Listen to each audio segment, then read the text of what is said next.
Hello Sagittarius, Sun, Moon, Rising, and Venus Signs. Kamusta kayo? Sana po nasa mabuti kayong kalagayan. Welcome back po sa Star Tarot. At kung bago kayo rito, welcome din po kayo. Please subscribe, like, share my videos, and leave me a comment kung nakaresonate po kayo. Thank you.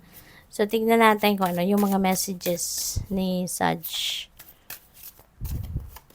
We have 9 of swords. Ayan. So, nai-stress ang iba siguro sa inyo, Sagittarius. Maaaring kayo nai-stress.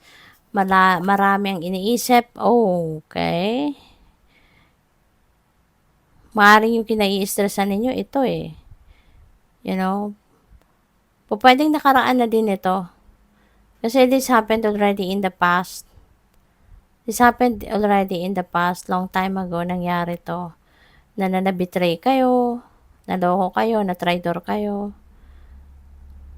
Lahat na ng klaseng sakit siguro naramdaman ninyo rito sa Sagittarius, no?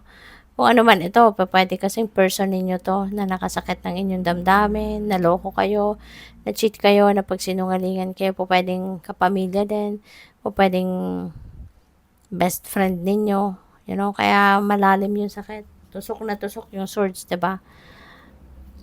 So, yun, baka pwede, no, na yung sakit na ito, talagang matagal kayong nakulong, no, sa ganitong sitwasyon na umiiyak kayo lagi.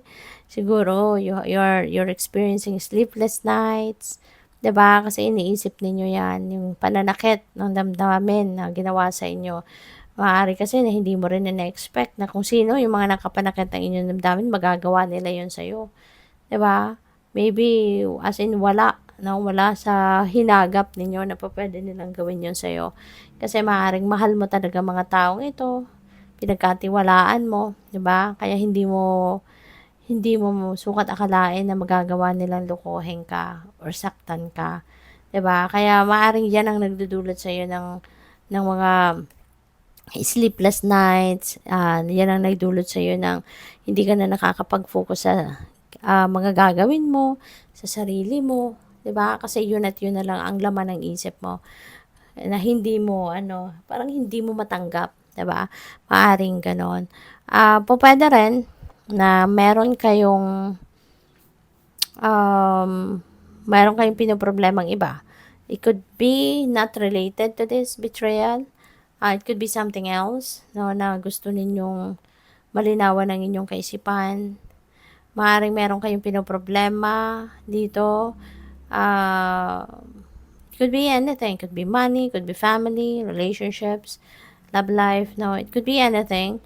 Pero, since we have King of Swords, baka naiisip ninyo na lumapit kayo sa mga professionals to ask for professional opinion, no, para makapag-desisyon kayo kung ano yung nararapat ninyong gawin, no.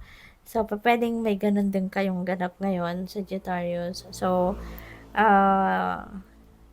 huwag kayong magdalawang isip, no. If you feel like that is what's going to help you, makapag-desisyon kayo ng tama, makita ninyo yung clear direction sa ngayon, go for it.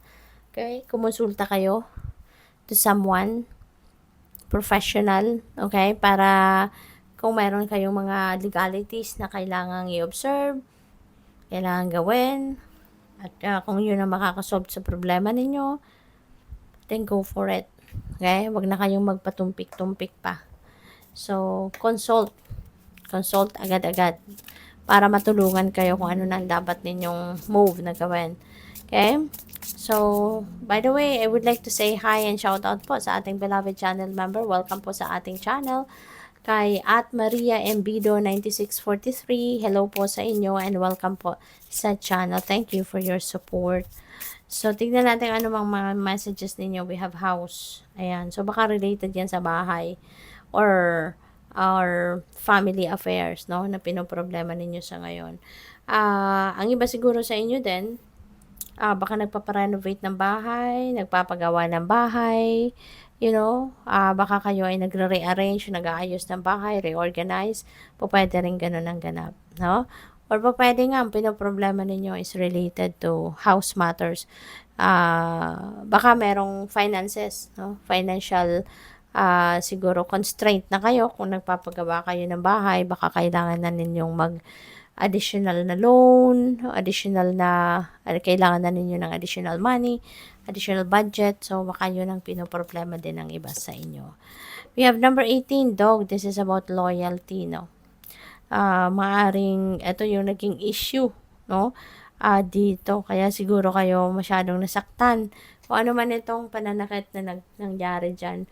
Kaya siguro kayo masyadong nasaktan kasi very loyal kayo sa mga taong itong nanakit ng inyong damdamin, 'di ba? Mahal mo sila, very loyal ka sa kanila, sincere ka sa kanila. Pero despite that, niloko ka pa rin. Despite that, nagawa pa rin nilang budulin ka, 'di ba? Kung sino man ang mga 'yan.